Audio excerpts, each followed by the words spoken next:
My name is Scout, and I am 9 years old. I live with my mom, dad, and little brother in Ayer, Massachusetts. Like most kids, I'm very curious. I decided to start my own show where I find out everything I can about everything I can think of. I call it Scout Finds Out. If you're curious too, this is the show for you. Bigfoot. What is it? Who is it? Why are people so curious about it? To answer these questions and a lot more of them, we called in an expert named Dave McCullough, who researches Bigfoot right here in Massachusetts. That's today on Scout Finds Out. Welcome to the show, Dave. Thank you. Thank you very much. Thank you for having me on it. So, what is the BFRO? It is the Bigfoot Field Researchers Organization. It was established in 1995. It's a nationwide database of collecting data for Bigfoot sightings, encounters. And 3 years ago, we went over 50,000 since confirmed sighting reports that have been investigated. So we get a lot that aren't investigated because a lot of them are just, you can tell it's just somebody playing games. And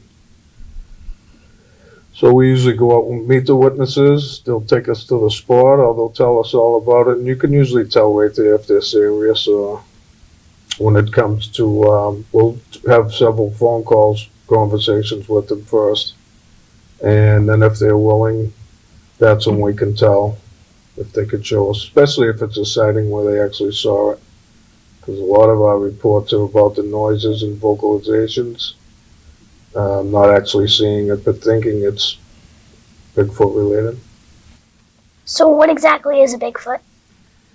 Well, a Bigfoot was coined upright, large upright, hairy hominids that have been sighted all around the country, actually all around the world, all the continents. There's stories of large, hairy, upright hominids. Wow. And it's all different of opinion. A lot of people think it's an animal, just like another animal. A lot of people think it's more related to humans. And a lot of people think it's just another ape that hasn't been discovered. So there's lots of groups of believers, but believe that it's something else. So there's a lot of debates in the Bigfoot world of actually what it is. So have you seen one? I have not seen one with my eyes, but I've had several close encounters that I call pretty close. I've had 2 trees pushed over and snapped, little saplings, but they're twisted and snapped. 2 loud vocalizations, probably all within the last 5 years. That's amazing. So where does the name Bigfoot come from? The name Bigfoot was coined in 1958 in Northern California when there was a construction crew putting a road in up on the mountain with, you know, the famous Patterson-Gimlin film. It wasn't far from there, but this was 9 years before the film, but the same area. And the foreman of the work crew kept coming in and having a tough time that something through the night would wreck their equipment, throw their barrels around down into the creeks, and footprints all over the ground. So a lot of the workers quit. So we had a hard time keeping help. And he finally made a cast. He cast one of the footprints and brought it into town to the sheriff, and the newspaper caught it, took a picture of it, and it was through the wires. The term Bigfoot was born. They printed the word Bigfoot on their paper, and it grew like wildfire. And but long before that, it was the Sasquatch, or the large hairy man. All the Native American tribes all over America all had a different name for it. They've weaved it in their baskets. They made totem poles. It's in all their stories. There's ancient cave drawings of Sasquatch. Oh, yeah. So the term, for 1958. Wow. Now that's all people know it as. But the name Bigfoot, when you bring it up, people will kind of chuckle and laugh. But if you say another name, they'll really won't know what you're talking about, then that thing. It's the tabloid. They'll start laughing. It's never been really taken serious, as it should be. So what are some other names for Bigfoot? There's Walea, there's Sasquatch, they call it the skunk ape down in Florida. The booger, in a lot of the southern states, Texas. Yayali, a lot of Native American names that you really wouldn't understand, but every region of the country has names for it. Maine, it was the stone giants, stick men, stick people, because a lot of times they've been known to get people out of the area. They'll either bang on trees or, throw branches out onto the trail, but never to hurt anyone. When they do stuff like that, I think it's just to scare people out, and that's how they stay. A lot of the sightings, when you get too close, they'll throw rocks, but not at people. And gorillas and a lot of apes do the same thing. When people are trying to study them, they'll shake the trees, make noise. Even gorillas, they'll come up and pound their chest, but they'll just yell. They won't actually hurt you, and they just want you gone. So, what does a Bigfoot exactly sound like? A lot of the reports we get, it's a loud, blood-curdling scream. A lot of people say it sounds like a siren. The vocal and the tone of it is like beyond any other animal, like a roar of an elephant. Siren. Yeah. So you have heard one before? I've heard, on 4 or 5 different occasions, twice with the vocals. So it sounded like a man yelling. So what does a Bigfoot like to eat? Well, anything that's out there that would support. There's a lot of moose around here. We had a biologist out with us in the field, and just when he was out for a few hours with us, he found 45 different edible leaves and plants that are out with us, berries. Unfortunately, they have been spotted with deer, so it's thought that they aren't prone to getting a free meal. Fish, they've been seen on the West Coast for years. The Native Americans saw them in the salmon runs. When the salmons are right out in the water, they've been seen coming right in and out with the bears. Yeah, a lot of different varieties. So if anything could support a moose, 1,000-pound moose, it could support something that big. Would they eat a human? No, I don't think they would. Do Bigfoots breastfeed their babies? I assume they do. If you've seen the Patterson film, you can clearly tell that's the mother. And they've been spotted with younger ones, babies. There's actually some good video on YouTube of baby Bigfoots. I have some footprint casts that were taken from the West Coast. A whole site, large ones, small ones. Handprints. I actually have a handprint. Oh, probably take up most of this table. Wow. Yeah. What exactly is a cast? A cast is when we mix plaster and water, something you'd make molds or paper mache, anything like that, where you'd make a impression of the footprint that's left in the ground. Carefully put it in without disturbing the track itself, and you let it sit and harden up for a while, and a day or two later you can take it out of the dirt and brush it off and clean it, and it takes a exact replica of not the exact shape of the foot, but how the foot struck the ground and what type of soil it was, if it was wet enough.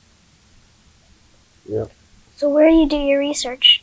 I do research in Southeast Mass, on Western Mass, Berkshire Mountains, where I'm in the BFRO and another group. But we get calls from people in different areas. We're willing to go and check it out, especially if we think there's something going on.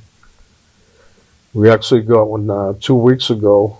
A gentleman out in Spencer has had activity. He sent us pictures of handprints on the wall of his house, footprints in the yard. So we've been going out there. His house? Yep.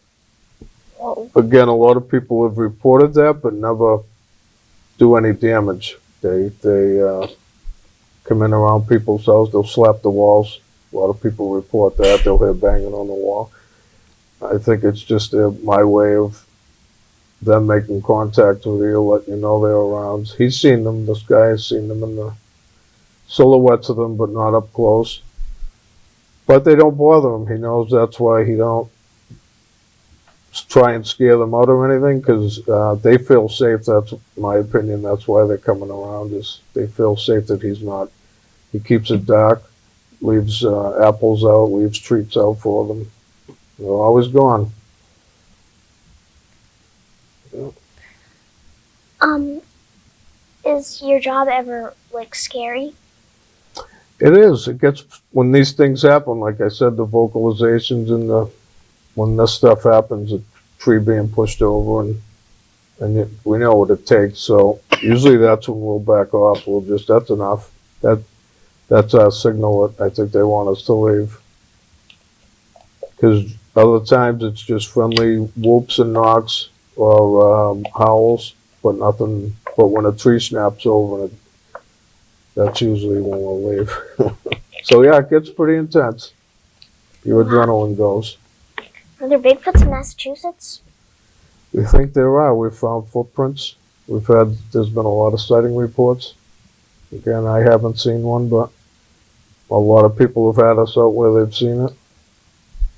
One of them was in broad daylight, really up close, by a very credible witness. So, and he had me to his house. Very, very credible guy. Had nothing, and people have nothing to gain by telling us these things. They need a person to talk to, because it's the ridicule. They'll get laughed at. Especially a lot of people I know that they'll tell us, because they've told their family and friends, and they'll get laughed at. Like, they don't take them serious. And so when they go to these conferences, it helps them talk to people that'll listen to them and check it out, and they know they're not crazy. So, what kind of evidence besides footprints is there for Bigfoots? Well, there's the video, a lot of video evidence, like the Patterson film, and several that I consider really good evidence. There's hair samples that come back unclassified or unknown primate, it'll say. There's scat. People have found scat way out in the bush that What's doesn't. scat? Well, that'd be droppings that doesn't match up to any other known animal. So So where would you find Bigfoot? Well, out in those areas where they are, deep out in the forest, where the tracks have been found, and there are more people now that are into it and going out looking. So I think there's more being found. They've literally, and that'll come back unclassified. Hair samples. There's been skin samples. So in my book, there's a lot of the footcasts of forensic evidence. They'll have lines on the feet that don't match humans. Dermal ridges that we have on fingerprints. On humans, they're horizontal. On these, they'll come up. They go up the sides of the foot and up the sides of the, totally opposite of humans. So that's why we think there's a human lineage, a connection in the ape family and the human family. Yeah. So what is the Patterson-Gimlin film? The Patterson-Gimlin film was taken in 1967. It's probably the most film evidence of one. It actually shows it from head to toe, walking across a sandbar. And it actually stops and looks back at the two guys filming it.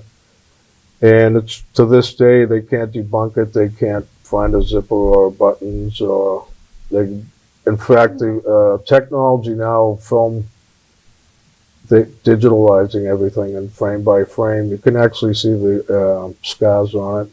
You can see the face on it now really up close. The muscles moving. As it strikes the ground, you'll see the whole impact up the leg, up the side of the hips. What's your opinion on the Patterson-Gimlin film? I'm convinced it's real. I think it is, just by even with the technology today. I think they would have found a way to debunk it and prove it's fake. And have been men in the past that claimed they were the guy in the suit, but they couldn't never produce anything. In fact, they didn't know how to get to the film site. So that kind of knocked their theory out of the water.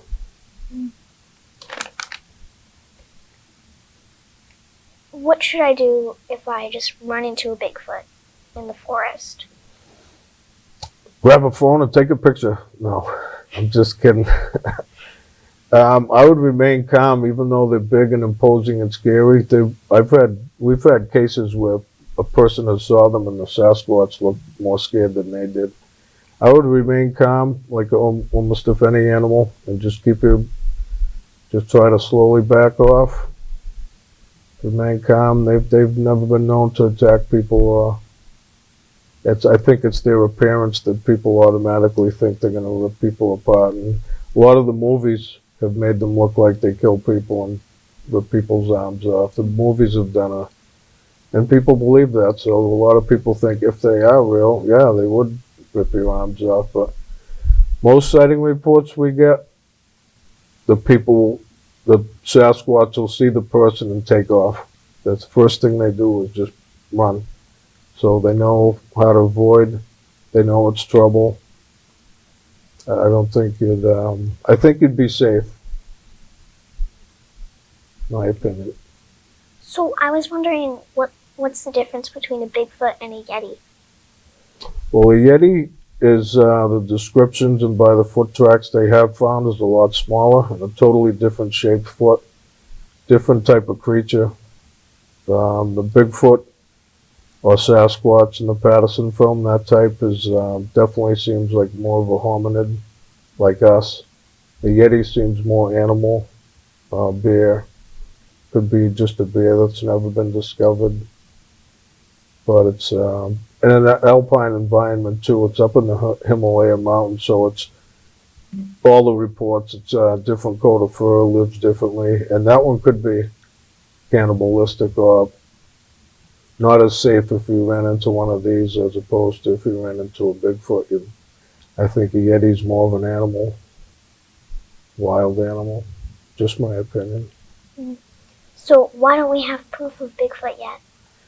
Well, by all the stuff I just described here, all the casts and all the hair samples that are unclassified, but they'll say it's an unknown primate. To me, a lot of that stuff is evidence, and a lot of it's already. I think science won't get behind it, and don't want the trouble or the embarrassment of checking into it. They've never held expeditions or even taken it seriously.